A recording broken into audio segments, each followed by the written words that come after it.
നമ്മളെ BBC ഗ്രൗണ്ടില് Vengara block പഞ്ചായത്തിന്റെ കേരളോത്സവം നടക്കുന്നുണ്ട് കേട്ടോ. അപ്പോൾ ലൈറ്റും കാര്യങ്ങളൊക്കെ ഉണ്ടായിരുന്ന രാത്രിയാണ്. അപ്പോൾ നമ്മളെ BBC ഗ്രൗണ്ടില് കളി ഉണ്ടായാല് നമ്മുടെ സ്ഥിരമായിട്ട് ഫുഡ് ഉണ്ടാവും.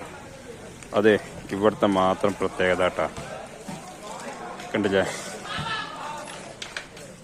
കളി വെച്ചാൽ ഇവിടെ ഫുഡ് ഉണ്ടാവും. അപ്പോൾ നല്ല ബിരിയാണി കണ്ടില്ലേ. അപ്പം അത് റെഡിയാക്കാട്ടാ.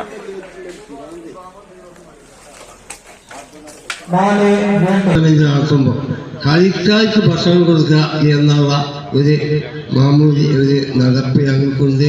അത് നാളെ ഏത് ആര് നടത്തിയാലും ഇല്ലാത്തൊരു അനുഭവം ഞങ്ങൾക്കുണ്ട്. അതുകൊണ്ട് എല്ലാവരും ഭക്ഷണം ഇവിടുന്ന് കഴിച്ചിട്ടേ പോകാവൂ എന്ന് ഒരു നിർബന്ധം ഞങ്ങൾ നിങ്ങളോട് ആവശ്യപ്പെടുകയാണ്.